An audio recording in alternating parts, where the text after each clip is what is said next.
Hi Kotagiri மக்களே, எல்லாரும் எப்படி இருக்கீங்க? இன்னைக்கு வந்து நான் எங்கே விசிட் பண்ணியிருந்தேன் அப்படின்னு சொல்லி பார்த்தீங்கன்னா வந்து நம்ம கோத்தகிரி காம்பாய் கடையில் இருக்க ஸ்மைலி பேக்கரிக்கு தாங்க வந்திருந்தேன். இங்கே எக்கச்சக்கமான வெரைட்டியில் கேக்ஸ் மட்டும் இல்லைங்க, ஸ்வீட்டு, டெசர்ட்ஸு, என்னோட ஃபேவரட்டான ப்ரௌனிஸ்ன்னு சொல்லி எக்கச்சக்கமாக வச்சுருந்தாங்கங்க. அது மட்டுமான்னு கேட்டிங்கன்னா கண்டிப்பாக கிடையாதுங்க.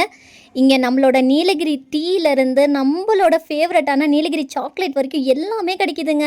எல்லாமே ஃப்ரெஷ்ஷாகவும் இருந்ததுங்க. இங்கே உள்ளே போனோன்னே அந்த அரோமாவே வேறு லெவலில் இருந்ததுங்க. அந்த வரிக்கி ஸ்மெல் கேட்கணுமே, ஐயோ சொல்லவே முடியலைங்க, வேறு லெவலில் இருந்ததுங்க. நான் இங்கே போய் என்னென்ன ட்ரை பண்ணியிருந்தேன் அப்படின்னு சொல்லி பார்த்தீங்கன்னா வந்து நான் பானிபூரி ட்ரை பண்ணியிருந்தேங்க. அதோட டேஸ்ட்டு நிஜமாலுமே வேறு லெவலில் இருந்ததுங்க. அது மட்டும் இல்லாமல் டெசர்ட்டுக்கு வந்து கேக் ட்ரை பண்ணியிருந்தேங்க. இந்த பட்டர்ஸ்காட்ச் கேக்கை பற்றி கண்டிப்பாக சொல்லியே ஆகணுங்க. டேஸ்ட்டு சும்மா வேறு லெவலில் இருந்ததுங்க. நீங்கள் கண்டிப்பாக இங்கே வந்தீங்கன்னா இது வந்து மஸ்ட் ட்ரை அப்படின்னு சொல்லுவேன். அது மட்டுமான்னு கேட்டிங்கன்னா இல்லைங்க, நம்மளோட சில் கிளைமேட்டுக்கு ஏற்ற மாதிரி சோயா காளான்லாம் வேறு லெவல் டேஸ்ட்டில் பண்ணி கொடுத்துட்ருக்காங்கங்க. நீங்கள் இந்த கடைக்கு வந்திருக்கீங்களா அப்படின்றத வந்து மறக்காமல் கமெண்ட்டில் சொல்லிட்டு போங்க. என்னோட ஃபேவரட் டீயும் குடிச்சிட்டு நான் அங்கேருந்து கிளம்பிட்டேங்க. நெக்ஸ்ட் இதே மாதிரி எந்த இடத்த எக்ஸ்ப்ளோர் பண்ணலாம் அப்படிங்கிறதையும் வந்து மறக்காமல் கமெண்ட்டில் சொல்லுங்கள். Bye guys.